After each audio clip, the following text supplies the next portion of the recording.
रहीम। प्यारे बच्चों, हम हर हफ्ते में एक मरतबा नाखून काटते हैं। तो नाखून काटने का जो मुस्तहब तरीका है, जिसे कुछ लोगों ने मसनून कहा है, उस तरह नाखून काटने से ज़िंदगी में खैर और बरकत पैदा होती है, सआदत पैदा होती है। इसलिए हमें इसका एहतमाम करना चाहिए। आप रोज़ाना नाखून काटते हैं और उसी अगर तरीके से काटेंगे जो तरीका बयान किया गया है, तो इंशाअल्लाह इसके काटने से नाखून तो काटता ही है बगैर, लेकिन इसके काटने से खैर व बरकत भी पैदा होनी शुरू होती है। इसलिए तमाम किया करो कि जो तरीका सुन्नत के करीब हो, जिसको सहाबा ने इख्तियार किया हो, जिसे औलिया अल्लाह ने इख्तियार किया हो, उस तरीके पर काम करने से इंशाअल्लाह फ़ायदा हासिल होता है। और जितना हम इसके करीब रहेंगे, इतना हमें ज़्यादा फ़ायदा हासिल होगा। हफ्ते में एक मरतबा नाखून काट लेने चाहिए और इसकी ज़्यादा से ज़्यादा मुद्दत जो है वो है नाखून काट। और बड़े बड़े नाखून रखने से जरासीम इन नाखूनों के नीचे रह जाते हैं। जब हम खाना खाते हैं तो हमारे मुंह में जाते हैं और मुंह के ज़रिए पेट में जाकर ख़राबियाँ पैदा करते हैं।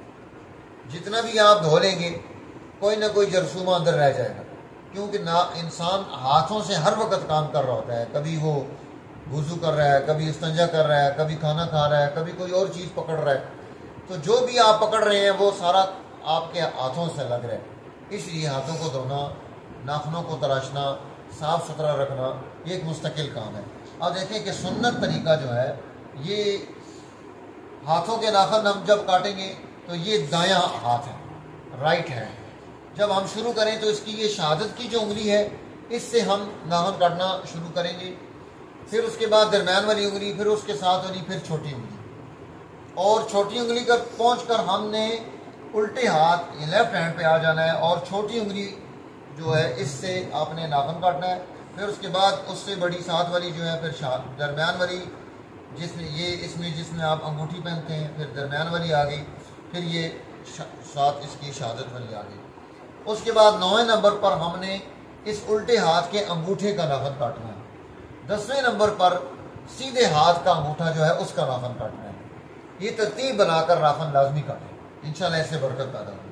और ये पाँव का जो तरीका है, आप ये देखिए कि ये सीधा पाँव है, छोटी उंगली से हमने काटना शुरू किया, 1 2 3 4 5 अंगूठे तक आ गया थंब।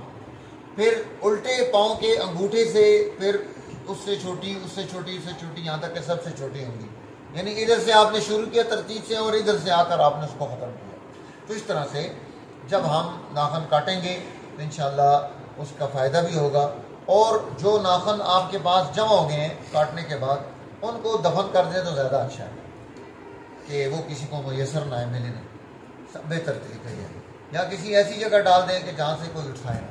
तो बहरहाल एहतमाम के साथ हमें पाकीज़गी को कायम करना है। आप तमाम तलबा ने और हमारे तमाम सामीन ने इसका एहतमाम करना है। इंशाअल्लाह जितना एहतमाम करेंगे उतनी बरकत हासिल करेंगे। अल्लाह ताला हमें इसकी तौफीक नसीब फरमाए।